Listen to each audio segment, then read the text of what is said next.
जय गौ माता, जय गोपाल, हर हर महादेव। आज हम समाज में देखते हैं डॉक्टर भीमराव अंबेडकर जी के कारण, या उनसे पहले भी हमारा इतिहास उठा के देखें तो हमारा देश हमेशा सदियों से भी एक शिक्षित, एक पढ़ा लिखा भारत था, एक वैज्ञानिक भारत था और आज भी है। वो हमारे ऋषि मुनियों के कारण था, उनकी खोज के कारण था, उन लोगों ने जो आविष्कार किए उनके कारण था। ठीक है, आज की जो हमारी शिक्षा व्यवस्था है उसमें कुछ त्रुटियां अवश्य हुई है, क्योंकि हम लोगों ने जो हमारी सभ्यता थी, संस्कृति थी, गुरुकुल पद्धति जो हमारी होती थी, उसको हम कहीं ना कहीं हमने से छोड़ा है। केवल हम आज थ्योरेटिकल जो विषय हैं वही बच्चों को पढ़ा रहे हैं, प्रैक्टिकल हम नहीं करवा रहे। हमारे जो पुरानी संस्कृति शिक्षा पद्धति होती थी, हमारे तक्षशिला हो चाहे नालंदा हो, वहाँ अध्ययन के साथ साथ हमारा प्रैक्टिकल कार्य भी शोध का किया जाता था। जितने भी ऋषि मुनियों के आश्रम थे वो सब गृहस्थ होते थे, हमारी माताएं होती थी बच्चियों को पढ़ाती थी, हमारे गुरुजन होते थे वो विद्यार्थियों को पढ़ाते थे। अलग अलग तरह की कक्षाएँ चलती थी, नित्य प्रति नित्य वंदना से लेके संध्या वंदना तक। सुबह व्यायाम होता था, एक्सरसाइज होती थी, फिर पढ़ाई लिखाई होती थी, जंगल में जाना होता था, बच्चों को लकड़ियाँ काट के लेके आना होता था, भोजन पकाना होता था, खेती का काम करना होता था, गायों को धोना होता था, फिर शोध के कार्य फिर करने होते थे, फिर शाम को फिर संदन वंदन होती थी, फिर शाम को फिर पढ़ाई होती थी, फिर गुरुजनों के साथ हम बैठ के फिर दिनचर्या के विषय में वार्तालाप होती थी, ताकि जो दिनचर्या है, हमने क्या पढ़ा, क्या सीखा, क्या हमारी त्रुटि रही, क्या हम आगे की रूपरेखा तैयार कर सकते हैं।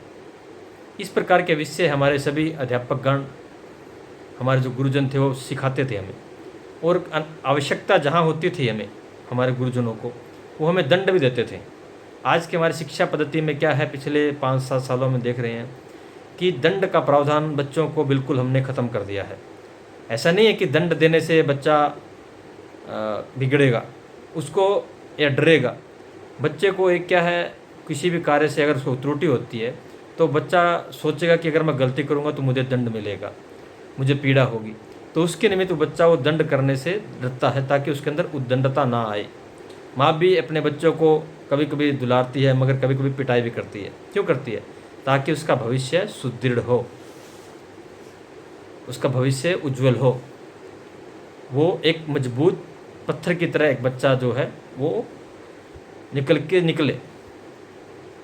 क्योंकि जब तक हम किसी भी चीज़ को, एक किसान है, खेत में बंजर पड़ी है ज़मीन, पहले उसको निराई गुड़ाई करेगा, फिर उसमें पानी देगा, फिर इसमें हल जोतेगा। हल कितना तीखा होता है, जब फाड़ी होती है, कल्टीवेटर होती है, हर होती है, वो धरती को जब तीरती है, धरती माता को दर्द होती है, मगर उस दर्द को वो सहन करती है। क्यों करती है?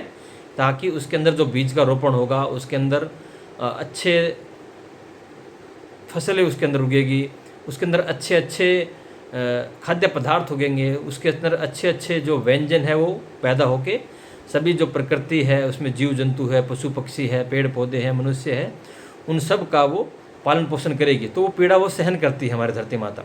उसी प्रकार हमारे बच्चों को भी हम थोड़ा सा कष्ट देंगे तो आने वाला उज्जवल भविष्य आपका भी होगा, आपके परिवार का भी होगा, आपके समाज का भी होगा, आपके राष्ट्र का भी होगा। तो मैं आप सबसे निवेदन करता हूँ कि अपने बच्चों को हमें शिक्षा के साथ साथ अपने जो मूलभूत ज़रूरतें हैं, मेहनत है, प्रैक्टिकल काम है, वो तो आप अवश्य ही कराइए। क्योंकि अगर आपने बच्चों से आज हम देख रहे हैं, आज काम करने वाला कोई भी व्यक्ति राजी नहीं है। सबको 2 पंच 1 लंच वाली नौकरी चाहिए, कि नौकरी की, घर आ गए, आराम से सो गए, कोई हमारी दिनचर्या नहीं, कोई हमारी सामाजिक जिम्मेदारी नहीं, कोई हमारी प्रकृति के नियमित जिम्मेदारी नहीं, कोई हमारे समाज के लिए जिम्मेदारी नहीं। वो क्यों? क्योंकि हम लोगों ने हमारे बच्चों को हम लोगों ने वो चीज़ें नहीं सिखाई है। हमारे बुजुर्गों ने हमें सिखाया गाय की सेवा करनी है, धर्म की रक्षा करनी है, समाज की रक्षा करनी है। हम माँ के पेट से नहीं सीख के आए। माँ सबसे पहली गुरु होती है, और माँ ने हम सभी सब कुछ सिखाया है। उसके बाद पिता सिखाता है, फिर स्कूल जाते हैं तो अध्यापक सिखाता है, बड़े होते हैं तो फिर मंदिरों में जाते पुजारी सिखाते हैं। तो इस प्रकार हमारे अनेकों गुरु हो सकते हैं, जिससे हम ज्ञान प्राप्त करें, वो हमारा गुरु है। आवश्यक नहीं है कि हमारे जीवन में एक ही गुरु हो। हम पशु पक्षी, जीव जंतु, कीट पतंग सभी से कुछ न कुछ सीखते हैं। प्रकृति ने अपनी व्यवस्था चलाने के लिए ये सब चीज़ें रची है प्रकृति ने, उन सब का हमें उपयोग करना है, उन सब की रक्षा करनी है, उन सब का संरक्षण करना है, उन सब की सेवा करनी है, उन सब का बचाव करना है। ये हम सब लोगों का कर्तव्य है।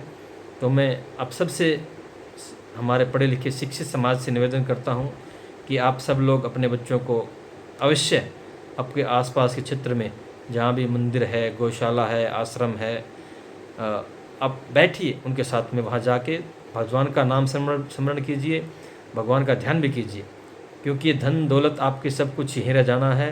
अंत समय में केवल परमात्मा का नाम वही आपके काम आएगा।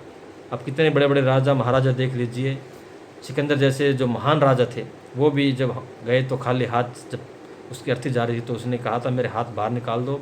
इस समाज को, इस विश्व को पता चले कि हम चाहे विश्व विजेता क्यों न बन जाए, मगर हम जाएंगे तो ये हमारे जो हाथ हैं वो खाली जाएंगे। जब आएंगे तो ऐसे मुट्ठियाँ बंद करके आते हैं, जब बच्चा पैदा होता है तो जाते हैं तो ऐसे ही खाली करके जाते हैं। तो जितना हो सके आप लोग अपनी कमाई में से अच्छा दान की भी कीजिए, अपने धर्म की रक्षा भी कीजिए, प्रकृति की रक्षा कीजिए, आप सबकी सेवा कीजिए। ये मेरा आप सबसे निवेदन है। पुनः फिर मिलेंगे, तब तक ओम नमो नारायण। जय गौ माता, जय गोपाल, हर हर महादेव।